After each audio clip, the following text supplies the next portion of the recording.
You're listening to an Anazao Ministries podcast. In the world of heroes and quirk, the UA High School is abuzz with excitement at the highly anticipated UA Sports Festival. This annual event pits the gifted students of UA against each other in a showcase of incredible powers and abilities. It's not just a competition, it's a chance for these aspiring heroes to prove themselves to the world and catch the eye of potential agencies. This is Systematic Ecology. Join us as we dive into the UA Sports Festival arc, where the bonds of friendship and the fires of ambition will put to the test. Who will emerge victorious and who will be left in the dust? Get ready for the thrilling ride through the world of heroes, quirks, and intense competition. Joining me today is host Christian Ashley. How are you doing today, Christian? I'm all right, Pang. A little tired from the flight, but I'll explain that when we get to our geeking out stuff. Perfect. And then Keno, it happens to me all the time. I always realize I don't know people's last name. Keno, what is your last name of the host? Hey, how's it going? It's good. It's Cannady. It's spelled That was it. Cannady. Yeah. Okay. No, it's going well. Listen, I'm excited about this episode. Listen, this is a good show, and this is going to be a fun ride. Mm-hmm. It is. I am your host as well, Elizabeth Pang Clyde. This is actually one of my favorite arc, even though it's very controversial. A lot of people will say to skip the sports festival arc, and I say absolutely not. A no-go. But before we get into the episode details, tell me, guys, what have you been geeking out on lately? Well, the reason I'm so tired is because I just got back from Orlando while I was spending time with family at Disney World. So I got to go to Magic Kingdom, Epcot, Animal Kingdom, Hollywood Studios, and just have a blast there. And I am exhausted, but happy to be here. I'm very jealous. Can I go next time? Can you, our family, adopt me and we all go together? I mean, we could let that happen. I am a delight. Mom enjoyed you staying last time. I enjoyed your mother. That sounded very weird. Keno, tell us what you've been geeking out on. Oh my gosh! So I'm not like Christian where I went out to Orlando. I have just been watching Invasion, which is a new Apple TV new series about aliens that's been invading the world and starting killing folks, and like destroyed the whole world. And it's like, what do you do? And so it's a good show. It's a really good show. Right. I'm gonna say it like this. This is not my recommendation because I'm recommending something else. I'm gonna say it like this though. If you like The Walking Dead and you appreciate The Walking Dead for the characters, this is a show that you should watch because it don't become about the aliens. It becomes about the people. Okay. Even though the aliens are there and they're taking over and we defeated them the first time, but they're back again. I don't know how they came back, but they're back again. Like cockroaches, they just keep. Gosh, you know what? That's back. They act like cockroaches. I know some people who act like cockroaches, but that's therapy. That's not systematic ecology. So we'll just keep on moving on about what you're being. I am in a mood today, guys. I am in a mood, but we're going to try and keep focused. So what I have been geeking out on, speaking of shows, epic, awesome shows, I'm going to say it. One Piece, baby. One Piece, the live action, guys. Netflix released One Piece live action, 8 episodes. I watched all 8 in one sitting. Okay. Yes, it was magnificent. A whole nother show to talk about why it's so magnificent.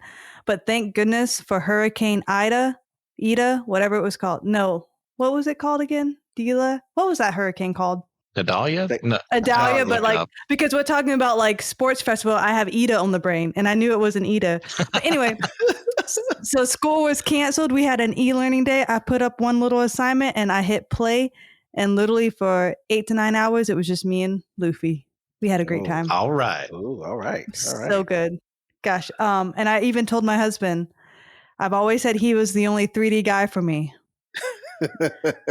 now my world is upside down. I just don't know what to think. But that's another segment. We are going to be talking about the sports festival of UA, but we are going to look at my favorite 2D character, learn a little bit more about his backstory. So we're going to start off with episode 14. It's called That's the Idea, Ochako. And we get to learn a little bit about Ochako's backstory. So do you guys remember her backstory a little bit, why she wanted to be a hero? Yeah, I really like it too, in that sense of different reasons for people to become heroes. She wants to become a hero so she can make life easier for her parents by earning money in a way more lucrative field than what do they do, like construction or something like that? Yeah, construction. Yeah. And when you get to that idea of like, what can heroes do? Well, why do heroes do what they do? Well, like some people in it to save people, that's great, but like that doesn't pay the bills. Like a way for heroes to be able to pay the bills while helping people, that sounds amazing. Yes, and I think you two are in ministry, so of course you're not going into ministry to pay your bills, exactly. So Oh God, maybe no. you can look at being some heroes on the side. Not a great time paying right now. I'm in a mood. It's okay. No, it's okay. We can talk about that. I'm in such a salty mood today. Like I'm just like I want to fight someone, but it's great because this arc, it goes by very quickly, but it covers a lot. So really, episode 14. This is why like the manga is probably really good to read, because you can kind of read through it quickly, because a lot of it is such quick pace, and like that was all of episode 14 was going to Ochako backstory, and we talked about it in 0.2 seconds, you know. Yeah. So I just love it though, because as soon as she said for the money and then the dollar signs went into her eyes, I'm like, girl, yes, because like save people but also get paid, you know.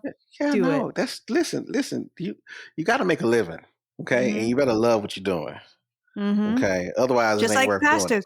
Keno, you out there saving souls, but you still getting paid, you know. No, I want to kill people. I want to kill people. No, I'm saying saving souls because As as a has pastor. been well documented on this show. Saving souls. It has. Yeah, no, I do save souls. We thank the Lord for the souls that saved. Amen. We do. Amen. We do. You know, the people always have those documentaries saying, you know, oh, he was just a normal guy. We never saw this coming. Like when it happens for Keno, I'm saying, I saw it coming. I should have said something. My bad. That's It's coming funny. out. But she has a wonderful backstory where she has a heart for the people, and she sees the best in everyone, which is great. And she has a crush on Deku. We ship it. We ship it so much. Yes. But also, you know who I have not shipped Bakugo, because he just loves to fight. Because in episode 15, moving on, the sports festival begins and all eyes are on the first year, and they start the qualifying rounds, which is the obstacle race. And this one always surprised me. So the not the class rep, but pretty much the number one student of the first years has to go and give a welcoming speech, and it's dang Bakugo. It's like, how the heck, sir, are you like the number one in tests? Like he did come in first place with the entrance exam that we talked to in the previous episode with the robots and whatnot. But meaning he had to do pretty well with the written test. But we know someone yelled in the background, like only in the actual field test did he come first place. So he's probably not the smartest, but with his scores and whatnot, I mean, he's a pretty well-rounded guy. So we're anticipating, you know, this inspirational speech from Bakugo, and he's just like very nonchalantly, not even yelling. He was like, "I'm going to win," and that was his speech. Yep. Very confident, like just like, all right, we expected nothing less, and that's pretty much episode 15. It's just kind of like the start explaining the rules of the obstacle course. And do you guys remember the next episode is really all about the obstacle course. Do you guys remember like how Deku got through it? He kind of just piddled his way through it very luckily. Oh my gosh, he was like a bumbling fool. Like because he still didn't know really his quirk yet. No, because he started to understand that he could use it. If I'm correct, y'all gotta bear with me because I haven't seen it in a while.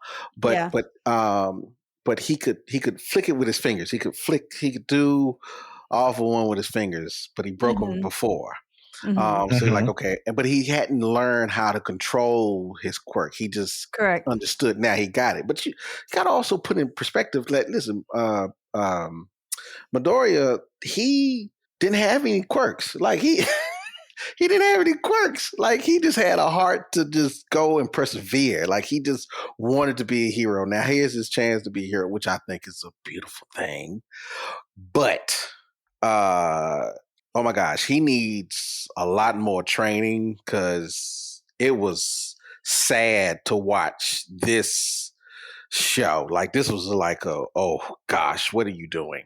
Mm-hmm. And so at this point, he really only has his endurance helping him because he did do all that training on the beach in the previous episodes. And so what saves him is his wit and his tenacity. So along the lines of going through these obstacles, he picks up a piece of metal.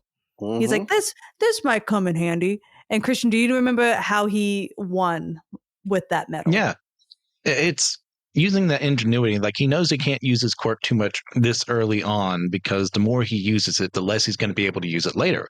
So now he's able to use that super strength part of it though to get a couple of the metal pieces from like it was one of the giant robots, right? Yep. That they destroyed. Right. Yeah. Mm-hmm. And flings it and gets on it into the minefield they have to pass through, deliberately setting off the mine so that he himself can propel himself forward to get first place. Which just shows that analytical side of Deku's like he's not just dumb muscle. He's not an idiot. Like he does know how to like adapt to the situations around him. And this is a very good way of showing that off. Mm-hmm. Well, even then, like I did watch the end of this episode just to kind of refresh. Like I knew he won, but I was like, how did he win? So he was actually falling back down. And he was going to be neck and neck with Bakugo and Todoroki for first place. So he takes the metal, he slams it down again for a second blast, and he like goes through it. And he has like stumbles on his feet and still continue to run to get first place. And it was just like, but he didn't at that point. He didn't know, he didn't show off his quirk, so everyone was still very like they were anticipating like, oh my gosh, what's the quirk? And so this is where we find out the strategy of other students. So we find out some students held themselves back because they didn't want to show off the quirk just yet. Because I think it was like the first, maybe it was like 50, or it was like a pretty decent number that got to go through to the second round. Yeah, and so it was a large crew. Mm-hmm. But this is where in this arc this is where we see these quirks in action. Like we can see the the metal guy and the rock kid. I can't think of. Please forgive me for not knowing these characters' names. Kirishima and Tetsu. Yes, Tetsu. Yeah. Mm-hmm. So we see and I shouldn't know his name because he's a little pervert. Mineta. Yeah, Mineta with his quirk. But this is where we get to see these, and so with Midoriya, he's showing his ability to think fast on his feet, which a lot of heroes need to do anyway when they're in situations where they're coming against villains or trying to save. They have to be able to think fast on their feet and just can't rely on your quirks or your abilities. You have to adjust and adapt, which we saw that he did, which helped him to win this particular match, which was awesome. But that didn't work out in his favor, though. It did not work out in his favor. Winning that leg of the contest didn't help him. Mm-hmm. Yeah, because we find out in the next episode, the cavalry battle, they were each assigned a point value depending on their place. So now Midoriya just put a giant target on his back. And so what shocked me in this episode, it's the cavalry battle. So if you guys don't understand what a cavalry battle is, if you never watched any anime high school sports festival, it's about 2 or 3 people or the horses or the legs below, and they lift up pretty much the rider. And so they usually will run around and they try and take the other people's headbands for points. And so because Midoriya has the highest points, he has the biggest target. And I believe only 4 teams can go on. So, and there's 4 people in a team. Yeah. So 4 people. I think we have 16 contestants later on, if I remember correctly. People can go through it now. And so it makes sense because we know Midoriya is going to get his ride or dies. Ochaku and Ida, right? Wrong. Ida says, bye, Felicia. And I was like, I was kind of mad at Ida. I was like, aren't you guys like a trio? Like, what's up with you guys? But then, I mean, do you guys agree with that with Ida? He wanted to go and prove himself that he could be rivals, I guess, as well with Midoriya. Or do you think he should have like been bros with him and be on the same team? So you got to consider that Midoriya had the highest point. He had like 10 million points. I forgot what it was. It was a ridiculous number. It was a ridiculous number, but it was the top number. And so, no, I don't want, we cool, but we ain't that cool. Okay. But I mean, then strategy, if you can protect him, you automatically win. No. Strategy is everybody's coming for him. Everybody's coming for him. The strategy is everybody's going to try to go for it. Flight. Yeah, no. So he's the flight in the fight or flight. Yeah, no, yes. In this instance, because I'm not finna fight you. I'm not finna fight and protect That's you. Funny. No, because it's better to be in competition and win it. Because one, you already know you're not gonna. I'm not trying to be funny, but if you look at this in a way of a high school student, these are high schoolers. Listen, we cool, but we ain't that cool. Okay, we just now we just now getting to know each other and everything, and I'm still trying to figure this thing out. And I have the speed to catch you. I ain't worried about it. I can get it. So no, I would not. I agree with him. I agree. What do you think, Christian? Would you have stuck with your bro, or would you have hightailed it like Ida did? Me personally, I probably would have stuck with him. But I understand Ida's choice not to. In that sense of, well, he's got to think beyond just now. And a part of that is, well, I'm not always going to be around Deku. I'm not always going to be around Ochako. Like, I'm going to have to learn to work with other people, and I'm going to have to know what my capabilities are like away from them. And that's exactly what he's doing. Now, does that sound like the friendliest thing in the world? No, it doesn't. But it's a very practical way for him to figure out what he can do beyond that. And I think it's a good narrative choice, too, because it helps introduce two other characters to us that we've seen before that, well, you don't really get a lot in them. Like we get Hatsume, who ends up joining them, and we get Tokoyami as well. Like we've seen them, especially we saw her in a couple of episodes earlier, but like now we actually see what she's all about. And we get to see who Tokoyami is as well, which I really enjoy because he's one of my favorites. And this is because of stuff like this where he really proves himself along the way by joining up with them. Yeah, I like Tokoyami as well. Gadget Girl, she's just funny. That's what I call her. I know you said her proper name earlier, but she's Gadget Girl in my heart. Yeah. So yeah, Gadget Girl joins. She's kind of like quirky, a lot of fun, loves her babies, which is just gadgets. To pretty much hero support is her course study. So she's all about making items to support the heroes. And then Tokoyami, he's the bird guy with the shadow. What did the shadow have a name? Dark I Shadow. Can't remember. Dark Shadow. Dark Shadow. It's dark. It's basically a stand from JoJo's for everyone who's watched that.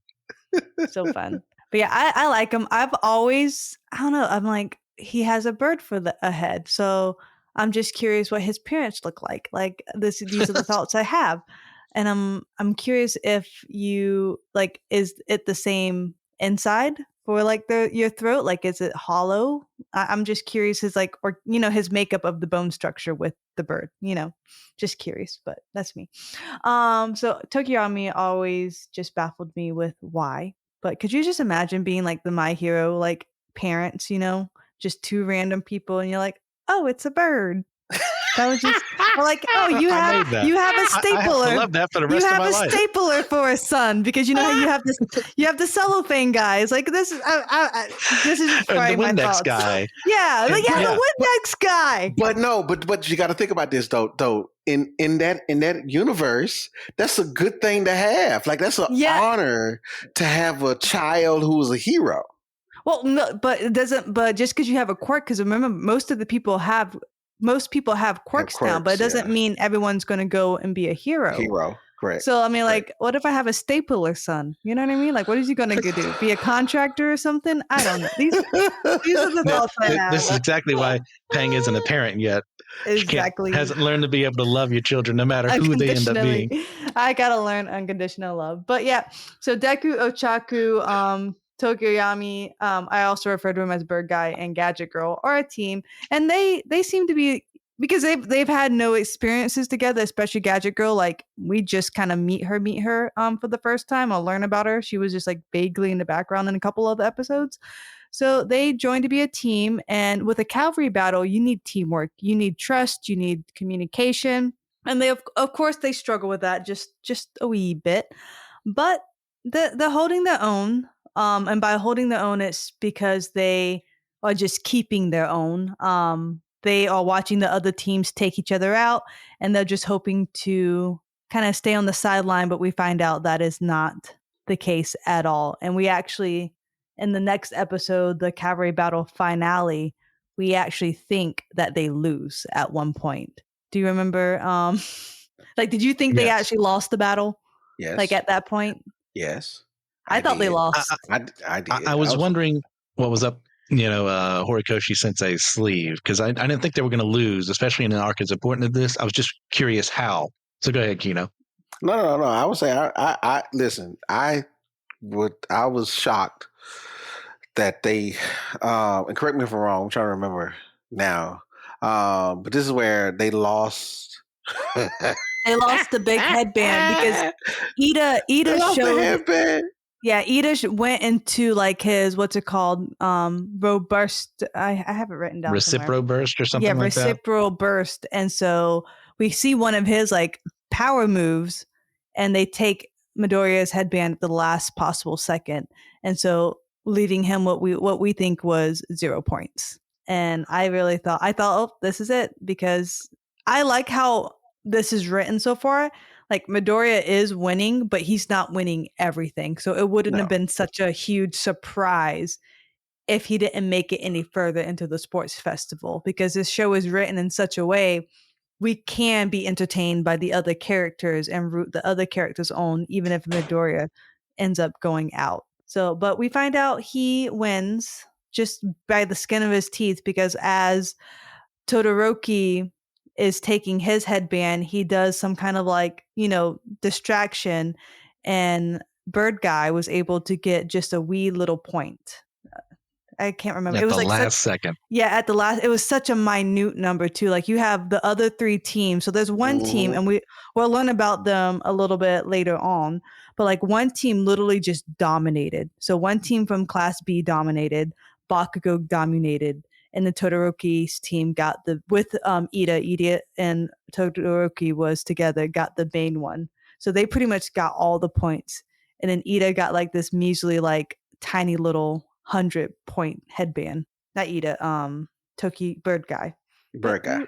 Tokiyami. Yeah, Bird Guy. Tokiyami. My tongue gets tied. But we did it, guys. We are in the finals now. And I am still shocked. Because again, it looked like they weren't going to get it. But gosh, when they revealed that at least they had enough points to make it through, I was like, okay, good. Because yes, I was like, he had to have made it through. I mean, yes, you would know, but I'm like, oh my gosh, you lost all your points. What you gonna do now? Time's almost running out.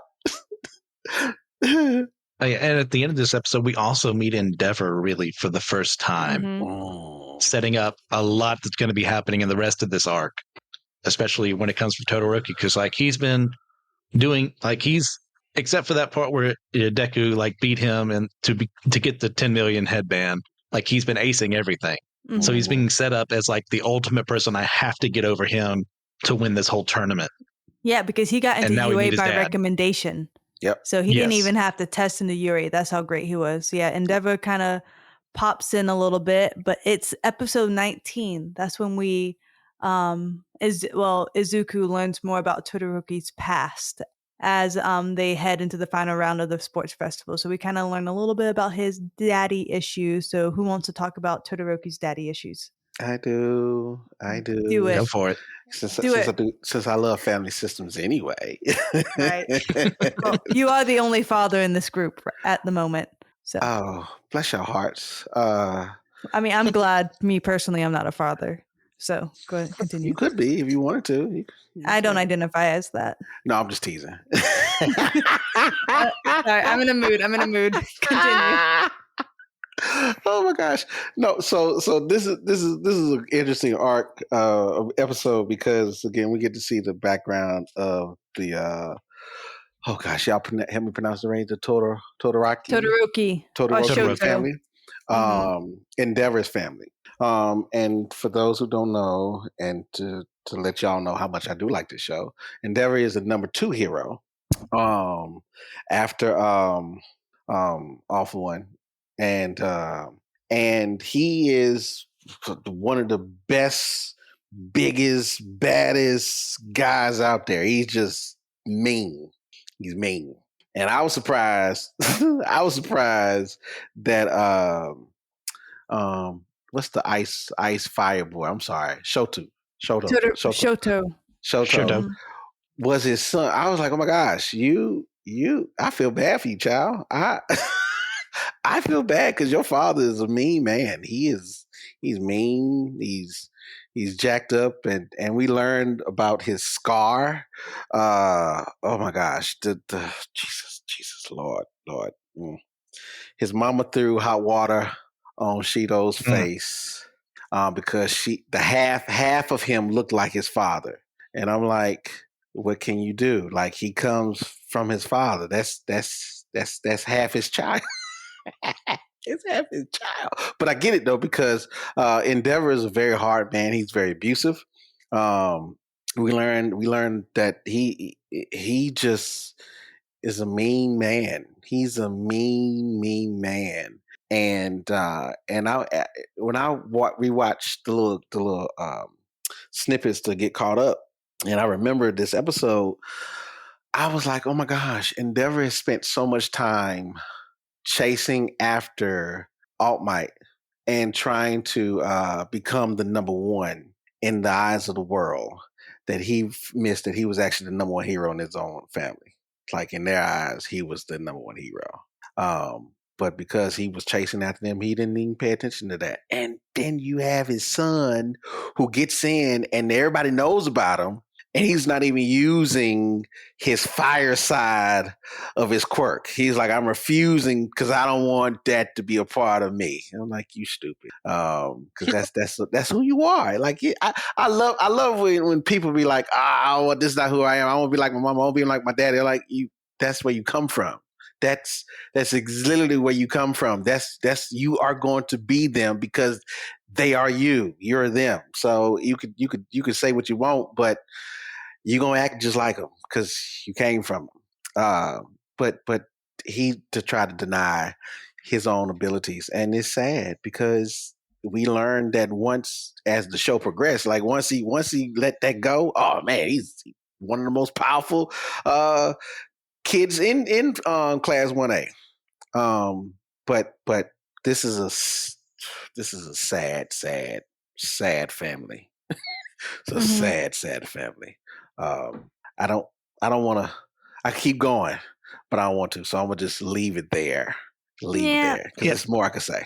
Yeah, this is one of my favorite parts of My Hero as a whole. One of my favorite parts of My Hero is the Todoroki family shenanigans we get to up along the way. And like, it's a very complex situation of abuse, of like realizing that you are the evil person in your family's life. And then what do you do with it? Like, we're not going to go into all that now, obviously, because that happens way later on. But I love that it starts right now. You hate Endeavor so much. And rightly so with the information we're presented with. But one of Horikoshi-sensei's best parts is that he doesn't let us stay there. No. Oh, okay. I'm sorry. You're one of those. You still hate him, Pastor? You don't think he's redeemable? No, he is redeemable. Oh, okay. He is redeemable, but his hatred for his father is misdirected because he doesn't understand. No. I don't know. Wait, I'm sorry. No, I was talking about Endeavor. Like, you hate Endeavor right now because of what he's done, and you understand. The audience hates Endeavor as well. I didn't hate him. I felt sorry for him. No, I felt sorry for him because, again, to be number 2 means that you're not good enough. And that says that's a flaw. That speaks to a flaw of him because he is chasing after something that he can never become until he gets it, and he don't even know what to do with it. I ain't gonna talk about that right now, but still. Yeah. But no, I'm talking about in this arc, I felt sorry for him. Okay. Yeah, but to your point about Shoto, it's that you see, this family is screwed up and that's why he is the way he is. Now, part of this journey, as we'll get into the rest of this, is him learning, hey, I have to accept the parts of my dad that make who I am because I'm not going to my full potential. And it's stupid of me not to do that simply because I am angry towards him, when it would be better for everyone involved if I were to use my hot quirk, my fire quirk, and my ice quirk at the same time. Think of how much more can be done versus just focusing on one because you're mad at daddy. And you understand why, but a part of this process here of him learning how to do that is also one of my favorite character arcs in My Hero. Now, Pang, I interrupted you forever ago. Oh, Take it away. I was just saying, like, with the mom, whenever she did the hot water on Todoroki, for those who may not have seen it, it wasn't like she maliciously went and boiled hot water. She was on the phone. She was having literally a mental breakdown, boiling tea, and Todoroki came in doing like a mental breakdown, and she splashed the water on there. Then, granted, she's been like psychologically like in disarray. Doesn't make it right, but just want to be like, homegirl just didn't be like, do, pour water. No, yeah, So no. I had to defend her. But and that's another huge facet too, is her story. Yes. Obviously, we just did the bare bones here.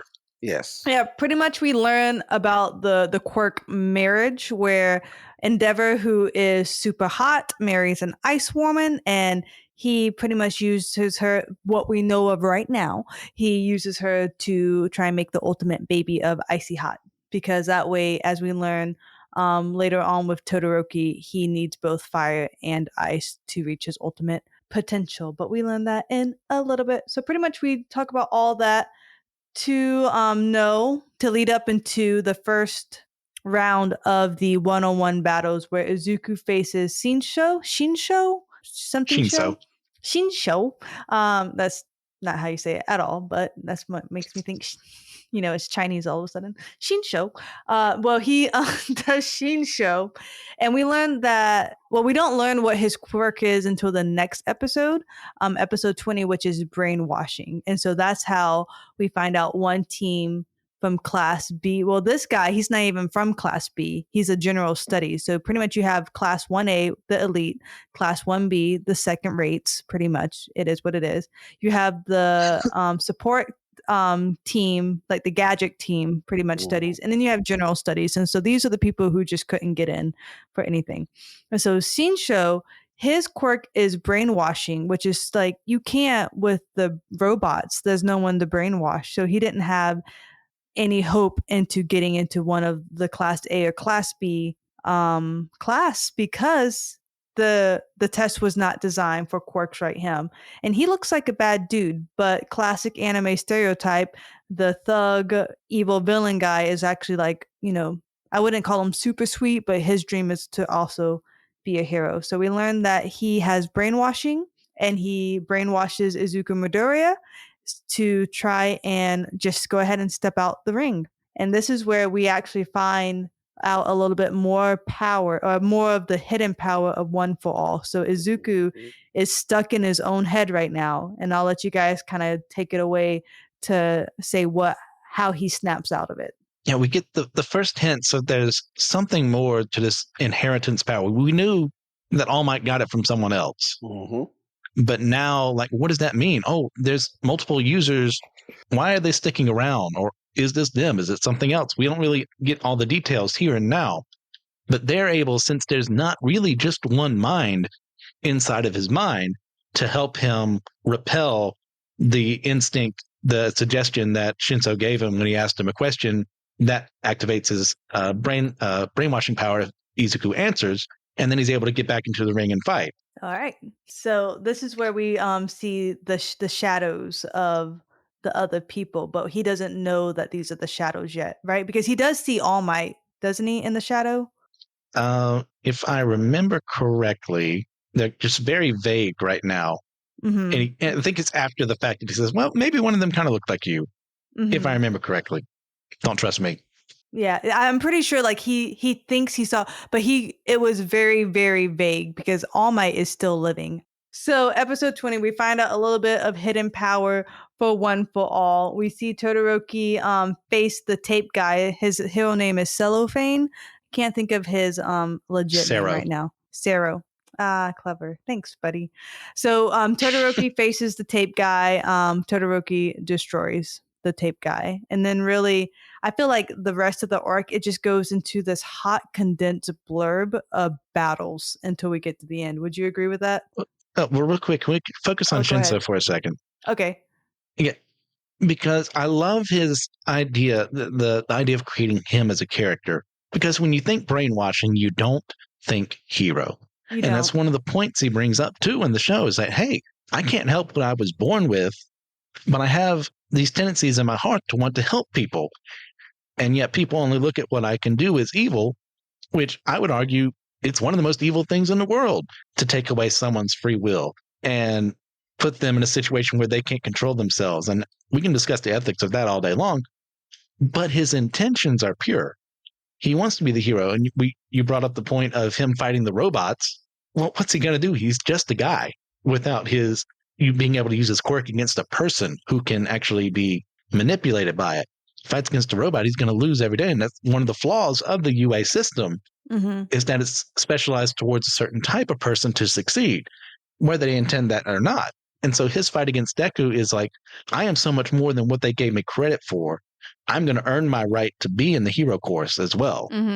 That's a good point. I'm glad with all the Keno thing. Yeah, we weren't going into much detail with that. But yeah, I love that fact that just like with Midoriya, he's not letting his hindrance really push him back. And even Midoriya was like, that's such an amazing quirk. So it's almost like he gets validated for the very first time with his quirk and like seeing his aspirations becoming, because honestly, like that quirk would be very, very handy in detective work. But he doesn't want to be a detective. He doesn't want to be a policeman. He wants to be a hero. So I'm excited to see his progression as well. So going on into the next one where it's a blurb of battles.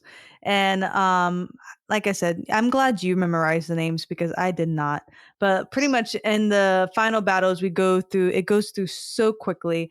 After Todoroki faces tape guys, Todoroki wins. It's another match between Electric Guy, what's his name? Kaminari versus the Vine Girl from Class 1B. Do you know her name? Shiozaki. All right, Vine Girl it is. Peek behind the curtain, listeners. Like, I am looking at a wiki right now because my memory's not that great. No, if you need proof of that, you just look at my Greek grades right now. No, I'm just saying, like, you got this. But yeah, I have literally when I wrote this outline, I was like, Vine Girl, Electric Boy, Bird Guy. This is great for me. This is how I do my schoolwork. So pretty much, Electric Guy and Vine Girl faces off, and he's like, I don't want to hurt a girl. And she's like super hippie, super earthy. Makes sense because her hair is literally made of vine. And she just destroys him. Which I appreciate. Point about her. She's actually a Japanese Christian. Oh, I didn't know that. In fact, her hero name, I think, is Maria. And that's part of her, in Japan, like the largest congregation historically. And I think even now is the Catholicism. Nice. I know she was like very she did like the I'm not here to destroy anyone, like very spiritual type deal. But I didn't know they portrayed her as a Japanese Christian. That's cool. It's like in the supplemental material. I don't think it gets focused on in the anime proper or manga either. Yeah, no, it doesn't. But after that, Vine Girl whips Electric Boy's booty. Then Ida and Gadget Girl does the frickin' dumbest match ever. I actually feel bad for Ida. Yeah, they did him bad. So in the next battle, Ida and Gadget Girl are facing, and Gadget Girl did Ida wrong because pretty much she's like, I have all these special gadgets. I want it to be a fair fight. I'm going to let you use some of these gadgets. And Ida's like, you're too kind. I will not let your effort go to waste. And it pretty much ends up her doing a big show off, like live demonstration of all of her gadgets and equipments with Ida. So Ida is literally just flabbergasted. He doesn't know what to do. And he's like flying around with all these gadgets because he doesn't know how it works. And yeah, it's just, it's almost pointless, but it's very comical. if you will. Do you guys remember that that battle? Well, it's not even a battle, like at all. One-sided brawl. It's a one-sided brawl. And not even a brawl fight, as in like he can't do anything. Yeah, because he's so flabbergasted. He doesn't know what's going. And then when he finally gets like, what the heck? She's like, okay, I'm done now, and she just walks out the ring. She had a mission. She did her mission. She showed off she calls them her babies, and then she left. But as I said at the beginning, this is the chance. The sports festival is the time for them to show off their quirks. And she was showing off her gadgets. So just like how they want to be scouted for talent agencies or hero agencies, she wants to be scouted for like tech agencies and gadgets. So, pop off, sis. Like, you got to do what you got to do. Oh, yeah, man. Hey, I'm sorry. Gadget Girl's cool. Gadget Girl is cool. Like, though she couldn't do anything quirky wise, but she can come up with some stuff because she helps my daughter. Oh, that's why I love this. That's why I love this anime, because this is man, because she come through. That's what you need, though. That's what you need as a hero. You need somebody to come through to make sure that the stuff that you have works for you. Like there's one of the teachers at UA where do we meet him here where he has a megaphone? Oh, Did we yeah. meet him here? Yeah, he's kind of like doing the announcements and whatnot. Right, typical. But I'm saying the Gadget Girl can make something like that for him to harness his ability, and that's what she could do. And so all she did was just like, you know what? I'm gonna flash all my good stuff. This is everything in my backpack. This is everything I got to show you, and then that's it. Mm-hmm, Love it. Yeah. Now I remember. And then it goes very quickly with the next the B fights, really the B list fights. You have Acid Girl. Christian, what's the name? Ashido and Belly Boy? Aoyama. All right. So you have those two fight. Acid Girl wins. Then Bird Guy Tokiyami and Momo. I remembered Momo's name, but once again, it's Momo. Like, very easy. Momo is the one who can create stuff with lipid in her body. So you have Bird Guy and Momo fight. I believe it's Bird Guy who wins, right? Yeah, Bird Guy wins against Momo. And then you have the two strong guys go together. It's the Kirishima. Yeah. Mm-hmm. And then the Tetsu is what you said. So there you pretty go. much Rock versus Steel. And it goes into a draw, doesn't it? Yes. Mm-hmm. Now, do they do a tiebreaker? I can't remember. Well, I think it doesn't Ida like say, I didn't really win. And then he kind of steps down. So they have this draw here. So neither one of them wins. So that bracket is kind of messed up. Oh, I think Am I making that up? Maybe. No, I thought that they arm wrestled. Oh, that was it. I think they did arm wrestle. Oh, they arm wrestle for that. Okay, I couldn't remember who won. That's right. No, I think it was Kirishima who won. I just couldn't remember how they did the tiebreaker because Kirishima and Bakugo ends up fighting later. But we're not spoiling it. We're not there yet, guys. I'm not going to tell you who won. All right, calm down. So the episode ends with Deku trying to help Uraka prepare for her match against Bakugo. And Uraka was like, nah, I want to do it on my own. So you go on, sis, girl power. And then we have 3 more episodes left to talk about. And so this is where the episodes slow down a little bit because it's Bakugo versus Uraka. Nuh-uh. Oh yeah, you're right, Christian. Stop being right. He like in the video he went 4. Okay, it was on the next page of my outline. Stop it, Christian. So Bakugo versus Uraka. What a great fight! I feel like this is probably one of the best fights in the whole My Hero Academia show. Was Bakugo versus Uraka? Would you guys agree or disagree with me? Oh yeah, I mean they're both like no holds barred. They're doing everything in their power to win. Mm-hmm. And like you get that point too where like the crowd is like, oh, how could you be doing this to a girl? And like Aiza was like, you idiots, do you not know the purpose of doing this here? But what's happening here? Like he's showing her respect by going all out because he's that confident in her confidence, you know, that she knows what she's doing. Mm-hmm. So like, how could he not show her respect by going, oh, she's a girl, I have to hold back? It's like, no. Like, it's a brawl. Yeah. They're supposed to fight each other and win. He acknowledged how strong she was. But, I mean, she was just, once again, she showed cleverness and she was inspired by Deku by all the debris he was trudging up with her zero gravity. She had all the rocks fly and then she released them all to try and, like, you know, get Bakugo off his game. But Bakugo ends up winning. And just going really quickly for time's sake. So Bakugo wins on that one. And then Izuku versus Todoroki. Well, Izuku and Todoroki fights next. And we've already talked a lot about Todoroki, but pretty much he doesn't want to use his fire ever. And Izuku was like, "You're not your dad." And Todoroki uses his flames pretty much, to make it super simple. Yeah. That's funny. Well, it's a great tactical fight between the two of them because we had that scene where Izuku meets Endeavor for the first time. It's like, oh, okay, I kind of get some of what's going on here and why Todoroki isn't acting the way that he should by using both sides of his quirk. Mm-hmm. Well, I'm going to do everything in my power, not only to do what I can to win, but to force him to use his fire too. Mm-hmm. Even, tactically breaking his fingers one by one to give himself the advantage in the fight. Even though he loses, like he still has the moral victory in that he got Todoroki to go all come out to that moment as an opponent. Yeah. Which because this propels into, I feel like, an even bigger thing, because when Ida goes on to fight Todoroki next, Ida could not get Todoroki to use his flames, which, made Ida feel real great in the next episode.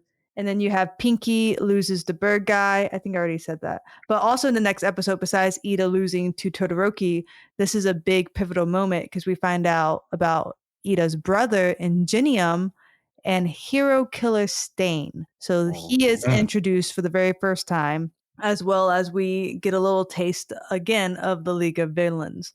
But that's a little bit later. On the end of the episode, we find out what happens to his brother.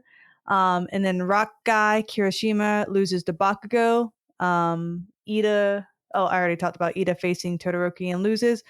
But then the very last episode, because for time's sake, I had to go through there. So if you want us to talk more, just join our Discord, okay? And I'll talk your ear off, okay? But pretty much the final showdown between Bakugo and Todoroki. Yes, Christian. Or we could talk more on this for the Captivate segment. True. That if you join on there, we'll share the rest of our thoughts on this whole tournament. I like it. I like the sports festival. Good job. Good job. We will replace the question I had then for that, but I like yours better. But with Todoroki and Bakugo is trying to get, once again, just like Ida, Todoroki to use his flames, and he refuses.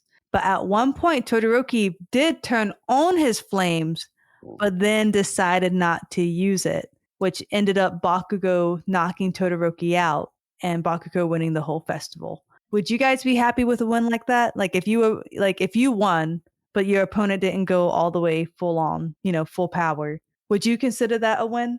No.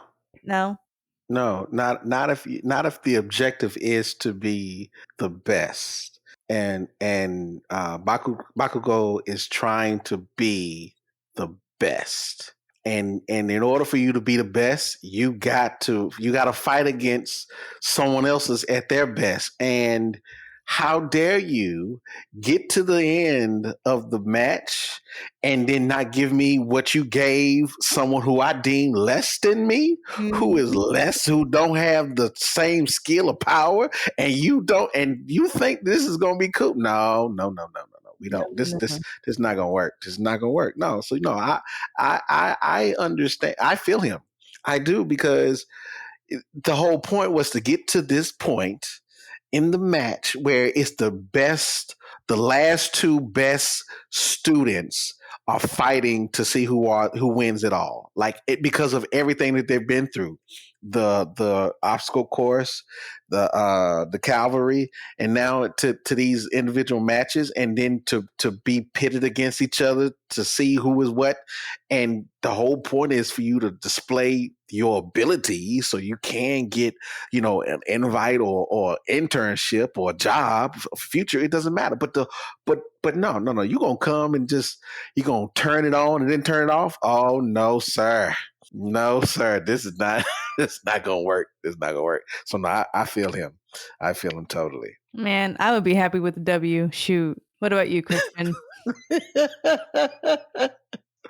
I mean, I'd be happy with the W, but there'd always be that asterisk in my mind right next to it. to be like, okay, what can I do so next time I force him to get to this point where we are equals on this battlefield? You see me as just as good as you. Like, I get that completely, but like, hey, W is a W. Right. Nah. Because see, you qualified my whole statement by the asterisk. Because it'll be eating you up in the back of your mind. Because you'll be wondering. You'll be wondering, like, could I would hate it. Me personally, I would sleep fine at night. Number one winner. Guilt free. Like, your choice. You know what? That is a valid point, though, to see it to where, you know, if you decided not to use your stuff, guess what? It's a better win for me because now I'm the top show, so everybody want to come and solicit me to be a part of their agency. I feel you, right? And you would think Bakugo has enough confidence to be like, well, oh no, yeah, but he wanted to prove it. Yeah, no, yeah, he does not have confidence. What I've learned is a lot of times the loudest one, the most scariest one is the one who needs to hug. Okay. He needs a hug. I would give Bakugo a hug. He needs a hug. He needs and not only a hug, he needs to be held. Okay, let me say that. He needs to be held so he can cry. No, he needs a cry. Okay, he needs a good cry. Okay, this boy got a lot of pent up anger. Yeah, that will come a little bit later. But I mean, the episode ends. I get excited because Todoroki, through his self discovery, he actually goes and visits his mom through all this year. So you gotta love a good, a good healing moment. And that's pretty much it. That's the sports festival arc. As we have proven, I believe it is a pivotal point in the My Hero Academia show. It not only showcases the students' growth, but also sets the stage for significant development to the story. And we'll talk a little bit more about that development and more details with our Captivate listeners down the road. But guys, if you are listening, please subscribe to Captivate, our Patreon, or the Anazao Ministry Network channel on Apple Podcasts for one final question or a topic we will address. Real quick, guys, we are running way behind. Give us a recommendation. Mine is my One Piece live action. You must go watch it. What's a recommendation for the listeners? I just got Starfield. I'm only a couple hours in, and I'm loving it so much. Are you? It's what Bethesda's been doing instead of, the Elder Scrolls and Fallout. And I think if things stay the way they are, it's worth it. What about you, Keno? Recommendation? I'm going to go old school, go download Tubi and watch Transformers. All right. The original. I like the original Transformers. OG, the square cartoon Transformer, not rectangle. It will be a square on your computer screen. Yeah, yes, it will. Yes, it will. Guys, if you enjoy this episode, if you want extra content, make sure you check out our YouTube channel. May all of your days be filled with epic battles, heartfelt friendships, and endless anime adventures. See you next time.